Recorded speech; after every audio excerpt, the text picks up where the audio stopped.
राधिका यादव की WhatsApp chat सामने आ गई है। बड़ी जानकारी आपको दे दें, चैट में राधिका ने घर से दूर जाने की बात भी लिखी थी। राधिका ने थोड़ा टाइम अकेले रहने की बात लिखी थी।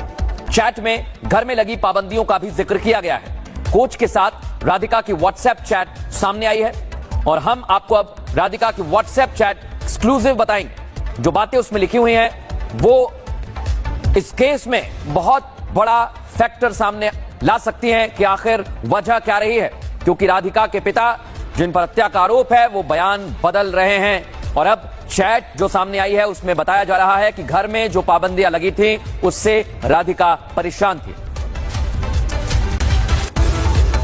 और सीधे हमारे सहयोगी सृष्टि के पास चलेंगे। सृष्टि, अब देखिए एक एक करके कई बड़े अहम खुलासे हो रहे हैं। अब चैट भी सामने आई है, उस चैट में और क्या क्या है?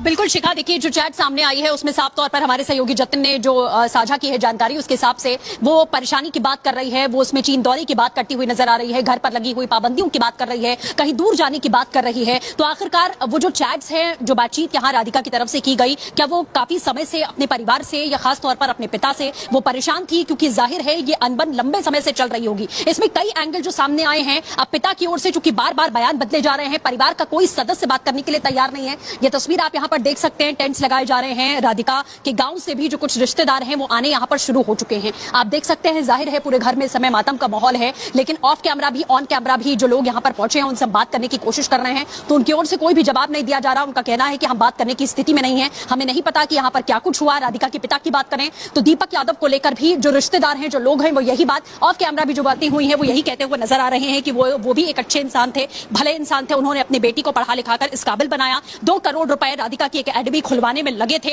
और आखिरकार ऐसा क्या हुआ कि करोड़ों की वो एकेडमी जो पिता ने खुद खुलवाई थी उसे बंद करने का दबाव राधिका के पिता की ओर से बार बार लगाया जा रहा था। जो जानकारी मिली है उसके मुताबिक 12-15 दिनों से दीपक यादव को कहा जा रहा है कि वो सोए नहीं थे, बेहद गुस्सैल मिजाज के वो व्यक्ति थे। अगर बाहर कोई कुछ कहता था, रिश्तेदारों की ओर से कोई भी बात कही जाती थी कहीं पर भी, तो वो परिवार में आकर झगड़ा करते थे। परिवार से उनकी अनबन हमेशा से रहती थी। इस तरीके की बातें निकलकर सामने आई है। हालांकि ये जो बयान है ये दीपक यादव की ओर से बार बार बदले जा रहे हैं। कोई भी स्पष्ट बयान अभी तक नहीं दिया गया है, क्योंकि 2 से 3 एंगल सामने आए थे। एक तो सोशल मीडिया पर रील बनाने वाला और अकाउंट्स भी, यानी कि जो सोशल मीडिया का अकाउंट था वो भी डिलीट एक्टिवेट करती थी राधिका और उसके बाद डीएक्टिवेट करती थी। तो क्या वाकई में जो दीपक यादव यानी कि राधिका के पिता जिन्होंने इस हत्याकांड को अंजाम दिया, वो सोशल मीडिया पर जिस तरीके से राधिका आगे बढ़ रही थी, क्या वो उससे परेशान थी, या वाकई में जो एक कहानी ये बताई जा रही है कि रिश्तेदारों की ओर से बेटी की कमाई का ताना मारा जाता था, गांव वालों की तरफ से ये ताना मारा जाता था, क्योंकि परिवार हरियाणा के गांव से बिलोंग करता था, वहां के लोग ये ताना मारते थे। तो क्या ये बात सही हो सकती है? क्योंकि अगर हरियाणा